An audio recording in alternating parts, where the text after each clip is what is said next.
All right, everybody. So the Texas Longhorns still have both their championships still on the table. Now, in order to get to the cultural playoff, we are on the outside looking in. We'll talk about that more in a second. We do have to win first the Big 12 championship. We are in the Big 12 title game. This will be the final Big 12 title game for the Texas Longhorns. Not sure if you've heard, we won our first Big 12 title game back in 1996. We have a chance to win our last one on the way out.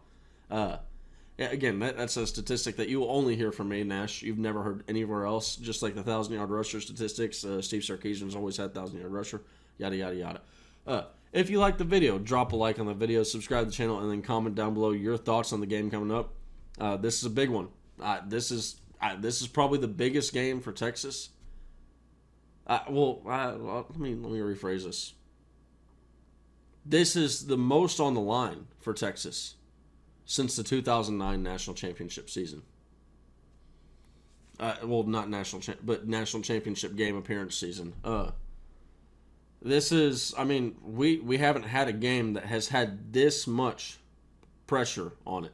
If Texas goes out there and wins with style, hey, maybe we're in the cultural playoff, regardless of what happens outside Texas. We'll talk about that a little bit later after the preview. Or we'll talk about it just before. We'll touch on it. But so when you go and you look at Texas, you have Florida State standing in our way, Oregon, Washington. That kind of whoever wins that game is getting in no matter what. Then you have a whole bunch of scenarios. We're not going to go through all the different scenarios because there's so many different ones that could potentially happen this year. But the main one you need to focus on is Florida State. Watch what happens to Florida State. Maybe there's a chance if Texas wins, with a bunch of style points. Maybe we get in over Florida State no matter what happens with the whole quarterback situation. We'll see with that. But if Florida State loses to Louisville and Texas wins, I think that we're in no matter what. And with that being said, let's just go ahead and hop right on into this Big 12 championship game preview. Now, come on. Yeah, there we go. Texas is favored right now by 15.5 points. It is going to be played in AT&T Stadium in Jerry World up in Dallas, Texas. So if you're up in Dallas, Texas, you have a chance to go see the game. It's a big one. Like I've said, last Big 12 championship game that we'll have. Last Big 12 game that we'll have. This is the final Big 12 game. Chance to walk out with the W. Chance to redeem ourselves versus Oklahoma State. We lost Oklahoma State last time we played them. Steve Sarkisian has actually lost Oklahoma State twice after having two times he's had big double-digit leads and has squandered them. Steve Sarkisian would love nothing more than to leave Oklahoma State packing. Oklahoma State, how they match up, as you can see right here, points per game, yards per game. Yards per game is pretty good. Points per play, yards per play. When you go down to the per play efficiency numbers, I've said this a bunch of times. When you're in that 40 to 50 range, that's good. It's not great. It's good, but it's not bad. You can certainly have worse efficiency numbers, worse yards numbers, worse points numbers. But they're going up against probably one of the better defenses they'll have faced all year long, if not the best defense. One of the stingiest defenses that they'll go up against as far as efficiency numbers. Points per game doesn't get much harder than this against Oklahoma State. Sorry if that noise was distracting. My damn dog's going crazy over here. But yeah, so this is going to be one of the best defenses, if not the best defense. Third down conversion, they're not going to face a stingier defense on Texas, obviously. Number one. Can't get better than that. Red zone scoring, specifically when you talk about touchdowns, the ability to limit touchdowns, we are third in the nation. I think 46.63%, something like that. Texas is just, again, this defense has been outstanding. You can say whatever you want about this. The past, I think most of that is the game dictates that. And honestly, here's the other deal, is if we have a 21-point lead, if we keep scoring touchdowns, we're not going to give up that 21-point lead. So some of the blame for giving up leads does need to be placed on the offense. Just is what it is. Now, where this game really starts to look ugly for Oklahoma State, and I should have said this on the top, is there's some areas where this matches up to be a really good game, but there's some areas where this matches up to really slide in Texas' favor. and all these numbers are certainly indicative of that. This is not a good defense that Oklahoma State has. You can see right here, they give up a lot of yards. Not only is it a lot of yards, but they're efficient yards. So it's not like they're, being not stingy, but it's not like they're limiting yards on offense on a per play basis and teams are just getting a bunch of plays. It's just not like it's not a bunch of volume out there getting the yards. It's they're actually picking up yards on the plays. Same thing goes for scoring points. Third down conversions. They're not limiting third down conversions. They're not getting teams off the field. Now, fourth down conversion, that is something that you want to see if you're an Oklahoma State fan. If you're Texas, probably not. Don't get to fourth down a lot. I don't have their touchdown numbers, but it's nowhere near what Texas is. Texas is one of the best teams in the nation. They're probably starting in the territory where you start to get to bad on the opponent red zone scoring touchdown percentage. Now, to where it would be this is a good matchup. Look, hey, you got one of the best running teams in the nation, specifically one of the best running backs in the nation, if not the best running back in the nation, Ollie Gordon, going up against probably one of the best defenses out there for stopping the run. Texas is a top 5 run defense, as you can see right here. I've been pounding the table all year long. I've been pounding the table ever since going back to last year. This Texas rush defense is legit. It's one of the best ones that we've seen in our time here at Texas. It's one of the best ones I've ever my eyes for the existence of these two eyes. One of the best run defenses I've ever gotten to witness myself.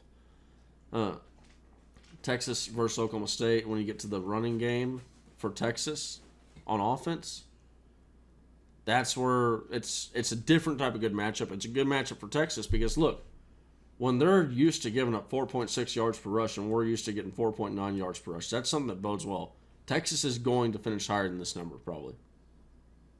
I mean, most likely we're probably going to be in the 5 to 6 yards per carry game from this game. They're giving up a lot of yards rushing on the ground. Texas likes to run a lot on the ground. These are not things, when you play into what we like to do, that's not good. Not if you're Oklahoma State. Now, Oklahoma State, they might have Ollie Gordon, but look at this. They do not run the ball a lot. They don't. They pass the ball a lot. They pass the ball at one of the most frequent rates of any of the teams in all of the FBS. Alan Bowman has one of the highest attempt numbers. I think he's top 10 in attempts in all of college football.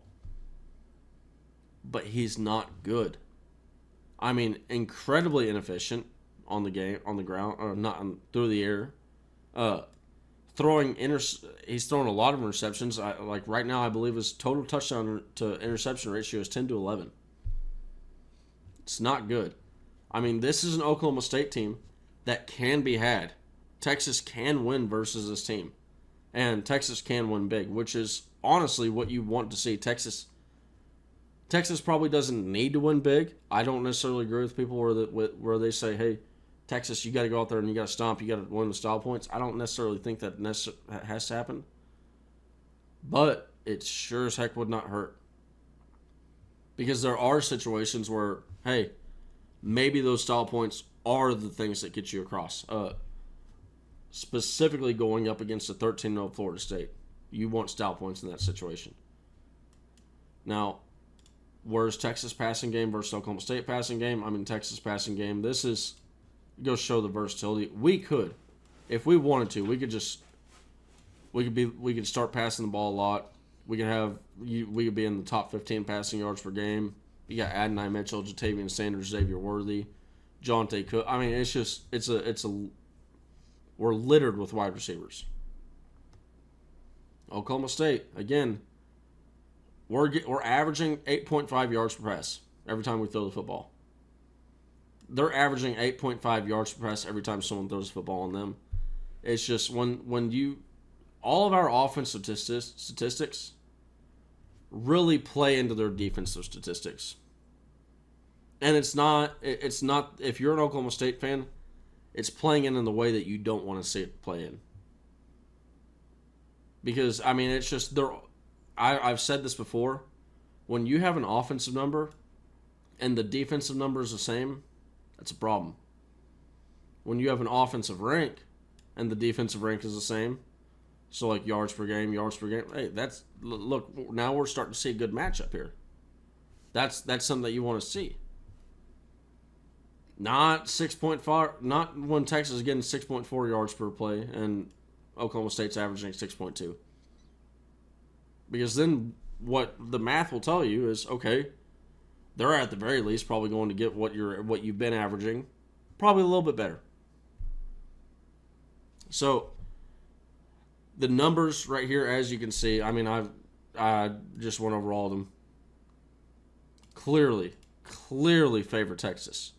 And it's a big reason why you see this 15.5 point spread right here. This is a big game for the University of Texas. Chance to go out there and really stake your claim to go into the College Football Playoff and have a chance to win not just a conference championship, because like I said, there's multiple championships that the Longhorns want to win. Starts with the Big 12. But then you get to move on to the possibility of an NCAA championship. Man, that would be something, man. That would certainly be something. And so as y'all know, if y'all have been here before, if you haven't, what we're about to do now is we are about to move in to some underdog pick'em lines. So if you want to join in with me, feel free. Use code NASH for your first dollar for dollar deposit up to $100, minimum of $10. So what that means is you put in $10 and you use code NASH, you're going to see $20 in your account. You put in $100, they're going to match that up to $100, and you're going to see $200 in your account. So first time deposit, use code NASH on Underdog, and the link will be in the description and then the comments section down below. And yeah, let's hop right on into this and let's get some of these picks. Now, I do got a little bit of a caveat here. All right, so caveat wasn't the word. I kind of meant to say. Normally, how I do this is I haven't seen these lines up until this point. My co-host, he's good buddies with him. Yeah, he did warn me of this one, but you know what? The line is still there. I'm incredibly surprised because I saw this just a couple days ago. He told me, hey, that 30.5, Jaden Blue. I'm going to tell you right now, I am hammering over 30.5 rushing yards. Wish that was rushing and receiving, but we'll be going through this, so I'll take that off for right now. But, I mean, you already know I'm about to hammer that one. So, Alan Bowman, I mentioned he's going to have a ton of passing attempts. I'm going to stay off him right here. What I am going to go to is Ollie Gordon. So, I really they do have more picks. Okay, this is like you can see. Look. My other co-host on the Orange Bloods thing, he said it best. Travis Gailey, Ollie Gordon is the straw that stirs the drink for Oklahoma State, and it shows if there's anything that's ever shown. I don't think I've ever seen 6 different lines on one single player. He is literally their entire offense, and so what were my Ollie Gordon numbers? Do I have?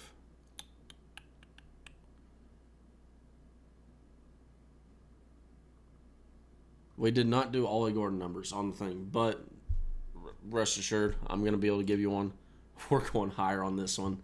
I think he's going to be right in that 24 attempt range.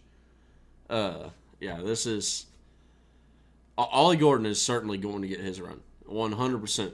Now Rashad Owens, he's kind of been he's been one of their receivers recently. This has been their main receiver, as you can see, 11-11 as in the last few weeks.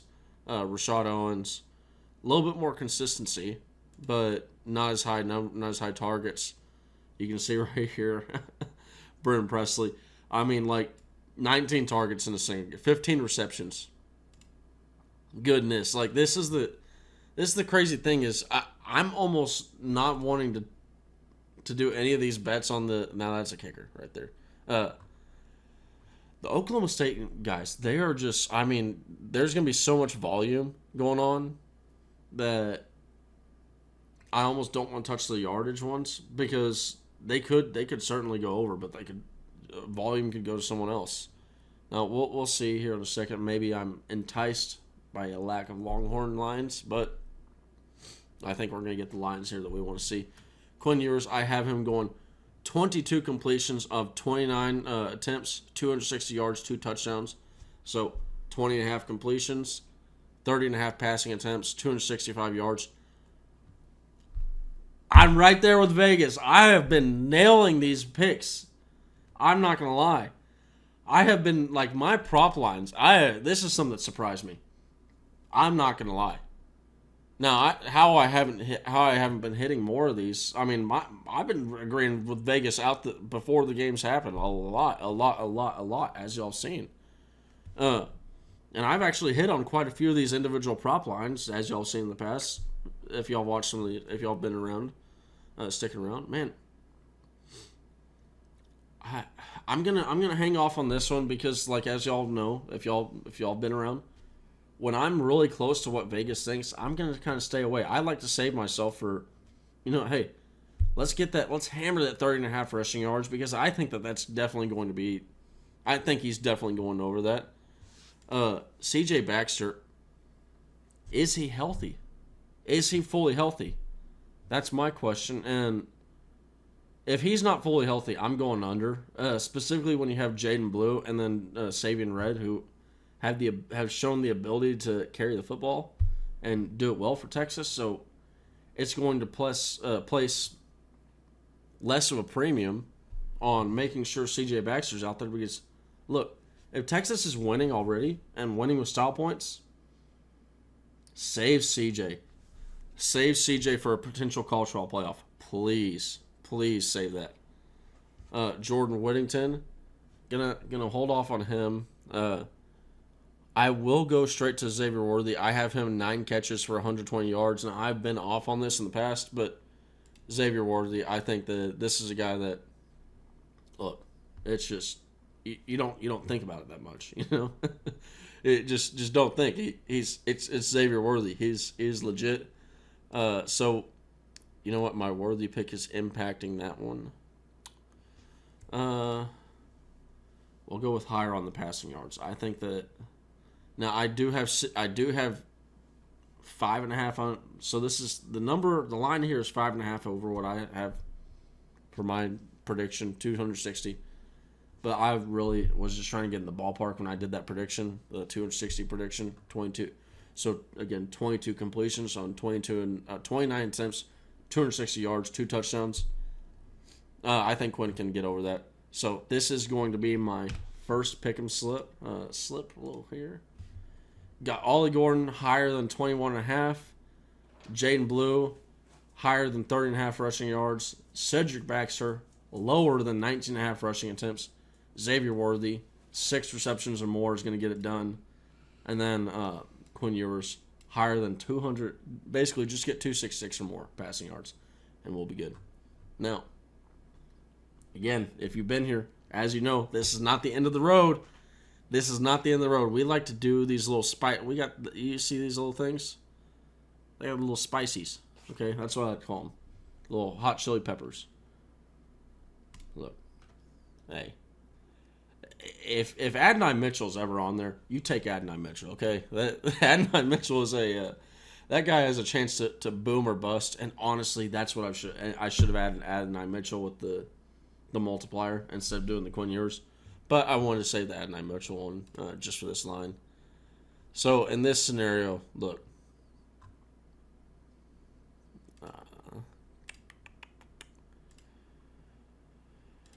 Let's go with...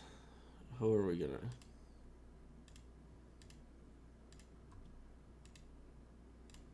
We'll go with Rashad Owens. Maybe this guy just gets a tutty. So what we're doing here, Jatavian Sanders is going to get a receiving or rushing touchdown, most likely receiving. Adonai Mitchell, receiving or rushing again, most likely receiving. Jordan Whittington could be both, that guy. Jaden Blue could be both. This is a line that honestly could very well hit. You could see 4 touchdowns going. You could see Jaden Blue getting a touchdown, Jordan Wington getting a touchdown, Adonai Mitchell, Jatavian Sanders. Probably the one that's the craziest is this Rashad Owens guy. Hasn't scored in 3 games. I know Jatavian Sanders hasn't scored in a while, but you'd be a fool to say that Jatavian Sanders doesn't have the potential to score in this game. Jatavian Sanders has the potential to score in every single game. So does Adonai Mitchell. So does Jaden Blue. Yeah. I'm really happy with these lines and these pick'ems I have. So, again, if you want to follow along and do that, hey, add some spice to your watching the football game. We're going to be watching on Saturday at 11 a.m. 11 a.m. kickoff in Jerry World. It'll be indoors, so the weather will not be affecting anything, so it doesn't matter if it's breezy or anything. I don't got to look at the weather. Just show up indoors and you'll be fine. And I've missed doing this the last couple times on my predictions, so I technically have done a preview, but not a prediction. Well, here's my prediction. The Texas Longhorns are going to win 45-10 against Oklahoma State. Steve Sarkisian, he lost the Coach of the Year award to Mike Gundy. Maybe you can think he was snubbed. In my personal opinion, I think Gundy kind of rightfully earned it. Basically, when I know some of y'all are like, whoa, I'm about to smack the shit out of you. Now, let me explain myself, okay? The reason why I think that Gundy kind of earned it is because, my prediction for this year was 12-0. Look, this roster, I'm not saying Steve Sarkisian underachieved at 11-1, okay? That's not at all what I'm going at. What I'm saying is this roster was so talented, and you're seeing it, we're still have the chance to play for a national championship. The bar for this roster is much higher than the bar that was set for the Oklahoma State roster. If y'all were here for my preview that I did a live preview of the Big 12 schedule. Oklahoma State, that was a team that I thought was easy. I wanted them. Maybe they are easy. Maybe they are a fluke. Who knows? But they certainly, if there's one thing that that's not up for debate, they have surpassed probably everybody's expectations, unless you were the most bright orange shaded glasses of Cowboy fans that could ever exist. So, Mike Gundy probably did deservedly win that award, but nevertheless, Steve Sarkisian is going to take it, and he's going to be petty. He's going to take that with offense. Going to be petty, going to drop a 35-point bomb on them, and yeah. All right, everybody. Hope you all have a great day. Texas Longhorns, 45-10, Oklahoma State, over Oklahoma State, and then hopefully we'll be in the college football playoff. Hook 'em!